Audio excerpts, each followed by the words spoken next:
আসসালামু আলাইকুম। আজকে ভারত বাংলাদেশের যে একটা সম্পর্ক, সেই সম্পর্ক নিয়ে কথা বলবো এবং এখন যে সেই সম্পর্কের একটা বৈরিতা সৃষ্টি হয়েছে সেটা নিয়ে কথা বলবো। আসলে ভারতের সাথে অর্থাৎ মানুষ একটা কথা আছে যে যদি গলায় গলায় প্রীতি হয় তবে সেই প্রীতি আসলে বেশি দিন টিকে না বা একসময় গিয়ে ঝামেলা হয়। তো ভারতের সাথে আমাদের প্রীতিটা একবার অতিরিক্ত বেশি হয়ে গেছে। অর্থাৎ ভারতকে আমরা আহ একতরফা ভাবে ভালোবাসি বা একপেশে ভালোবাসা। এই একপেশে ভালোবাসা বেশি দিন টিকে না। যার কারণে আমরা বারবার ভারত আমাদেরকে ডমিনেট করার চেষ্টা করে। ভারত মনে করে কি যে আমরা ভারতকে ছাড়া আসলে কোনোভাবে চলতে পারি না। কিন্তু আসলে কি তাই? দেখেন, ঐতিহাসিকভাবে আমাদেরকে অর্থাৎ বাংলাদেশী যারা আছি আমরা বা ১৯৭১-এর পর থেকে স্বাধীনতার পর থেকে এমন একটি জিনিস আমাদের মাথায় ঢোকানো হয়েছে যে ভারতের বিকল্প আমাদের জন্য নাই। অর্থাৎ ভারত ছাড়া আমরা চলতে পারবো না, ভারত ছাড়া আমরা খেতে পারবো না, ভারত ছাড়া আমরা ঘুমোতে পারবো না। তো এই ধরনের চিন্তা ভাবনা ঢোকানো হয়েছে। অর্থাৎ ভারতের পেঁয়াজ যদি বাংলাদেশে না আসে তাহলে বাংলাদেশি মানুষ রান্না করতে পারবে না। ভারতের গরু যদি বাংলাদেশে না আসে বাংলাদেশের মানুষ কোরবানি দিতে পারবে না। ভারত থেকে অর্থাৎ ভারতের সহযোগিতা ছাড়া আমরা চলতে পারবো না।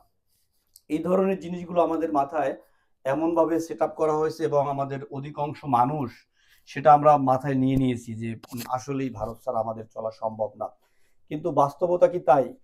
বাস্তবতা মোটেও তাই না। কারণ ভারতের উপরে আমরা যতটা নির্ভরশীল, ভারত তার চাইতে বেশি আমাদের উপর নির্ভরশীল। কেমন?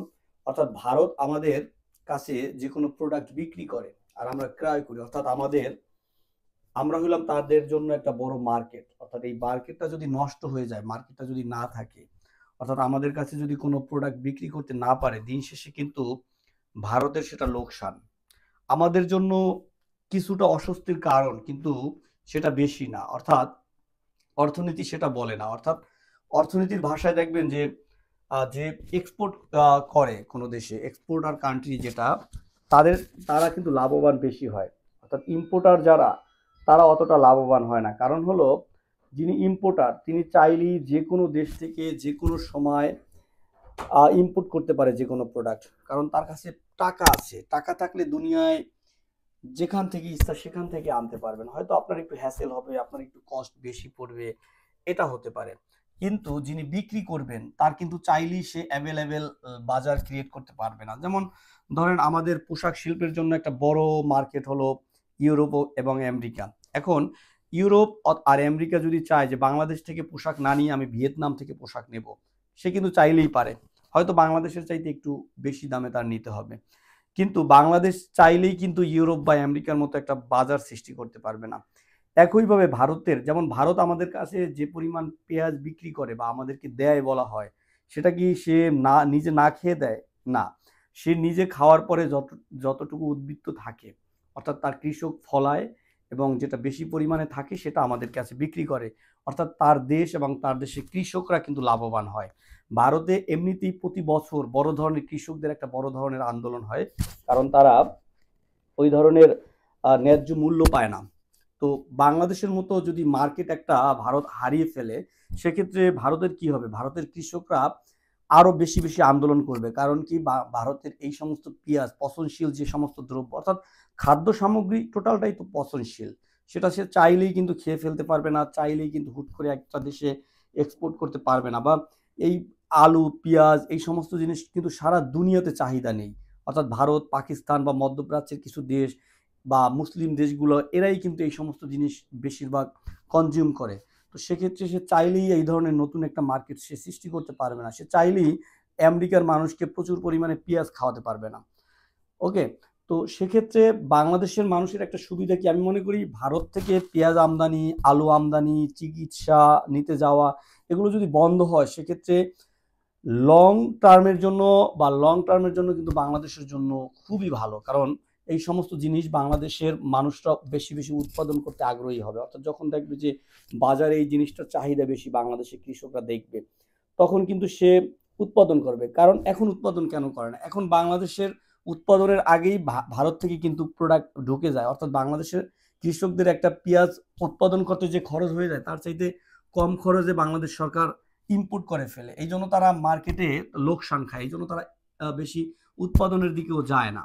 কিন্তু যখন দেখবে যে এটা ভারত থেকে আসতেছে না, বাজারে চাহিদা আছে, দেখেন গরু ইম্পোর্ট কিন্তু অনেকদিন ধরে বাংলাদেশে বন্ধ।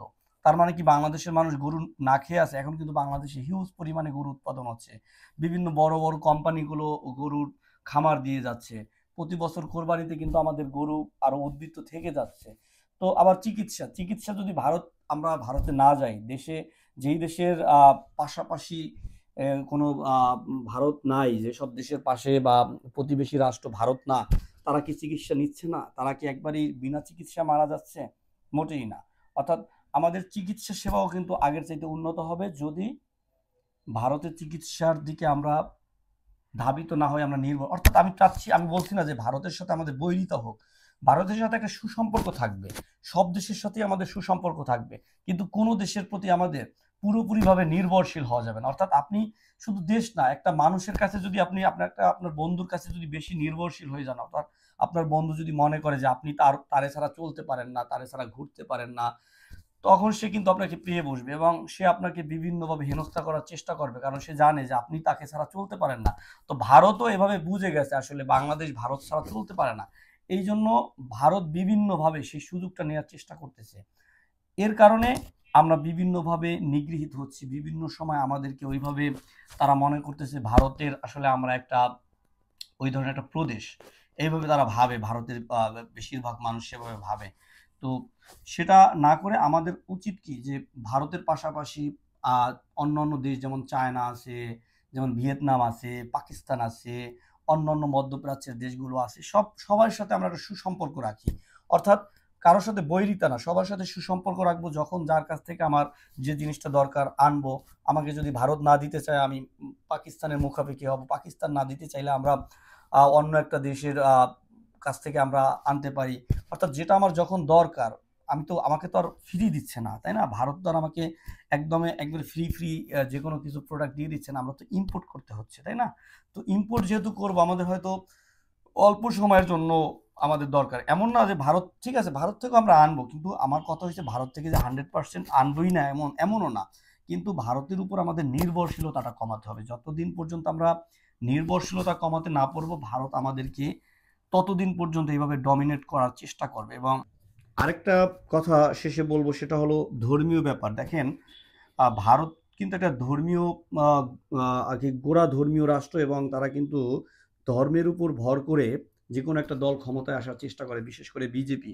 তো বিজেপি সবসময় চায় যে তারা ধর্মটাকে এমনভাবে ইউজ করবে, অর্থাৎ এবার আমাদের বাংলাদেশের হিন্দুরা খুব খারাপ অবস্থায় আছে, এটা এটা দেখিয়ে ওখানের হিন্দুদের পক্ষে তারা কথা বলে হিন্দুদের ভোটের সমর্থনটা তারা নেয়ার চেষ্টা করে সবসময়। অর্থাৎ সেদিকে আমাদের আবার দেশের কিছু হিন্দু যারা আছে, সবাই না, তারা আবার সেদিকে পা দেয়। সেটা আসলে উচিত না, কারণ এটা হচ্ছে রাজনৈতিক খেলা। রাজনৈতিক খেলায় এপার বাংলা আর ওপার বাংলা মিশে যাওয়া উচিত না। কারণ বাংলাদেশের যারা হিন্দু তারা আমাদের ভাই, তারা বাংলাদেশের হিন্দু যারা আছে আমরা সবাই মিলেমিশে থাকবো, এটা ঐতিহাসিকভাবেই সত্য। বাংলাদেশের হিন্দুরা চাইলেই ভারতে চলে যেতে পারবে না, আবার যাবেও না। কেন যাবে তারা? তারা তো এই দেশেরই সন্তান। তো এই যে ভারতের বিভিন্ন প্রোপাগান্ডা, বিভিন্ন ধরনের ফেক নিউজ, এগুলোতে কান দিয়ে তারা চায় মূলত আমাদের ভিতরে একটা অস্বস্তির সৃষ্টি করতে, আমাদের ভিতরে একটা সংঘর্ষ সৃষ্টি করতে, যাতে জাতি রাষ্ট্র হিসেবে আমরা একটা সমস্যায় পড়ি। সেদিকে আমাদের পা বাড়ানো যাবে না। আমাদের সবাইকে সহনশীল হতে হবে। আমাদের সবাইকে বুঝতে হবে যে পলিটিক্যাল গেমে ফায়দা লুটতে দেয়া যাবে না। সেটা হিন্দুদেরও বুঝতে হবে। আবার আমাদের মুসলমানরা যারা আছি তারাও অতি উৎসাহী হয়ে হিন্দুদের প্রতি বিরূপ আচরণ করা যাবে না। আমরা ইতিমধ্যে কয়েকবার ভারত বিভিন্ন ধরনের টোপ ফেলেছে, আমরা কিন্তু টোপে পা দেইনি, অর্থাৎ আমরা কিন্তু সফল হয়েছি। যেটা এই ভারত হলে কিন্তু অনেক ঝামেলা হয়ে যেত। আমরা কিন্তু আমাদের ভিতরে ইভেন বাংলাদেশে কিন্তু হিন্দুরা কি অবস্থায় আছে না আছে সেটা আমরাও জানি, আমাদের বন্ধু বান্ধব সবাই জানে। এখানে কিন্তু ওই ধরনের ইন্ডিয়াতে যেভাবে একবারে যারা সংখ্যালঘু তাদের উপর নিপীড়ন নির্যাতন চালানো হয়, সেটা কিন্তু না। বাংলাদেশে যেটা হয় সেটা কিন্তু পলিটিক্যাল, অর্থাৎ বাংলাদেশে হিন্দুদের উপর যে নির্যাতনটা করা হয় সেটা নিয়ে আমরা অন্য একদিন কথা বলবো। সেটা কিন্তু কখনোই সংখ্যালঘু হিসেবে না, সেটা পলিটিক্যাল। যেমন পলিটিক্যালি মুসলমানদের উপরও এদেশে আক্রমণ হয়, একইভাবে কিছু হিন্দুর উপরও পলিটিক্যালি আক্রমণ হয়, সেটা কিন্তু কোনো সংখ্যালঘু বা জাতি বিদ্বেষ বা ধর্মীয় বিদ্বেষ থেকে না, সেটা কিন্তু টোটালি পলিটিক্যাল। এবং সেই পলিটিক্যাল বিদ্বেষটাকে যদি আপনি সংখ্যালঘু বা ধর্মীয়ভাবে উপস্থাপন করেন, সেটা আসলে খুবই লজ্জাজনক এবং খুবই খারাপ একটা বিষয়। যাই হোক, সবাই ভালো থাকবেন। আসসালামু আলাইকুম।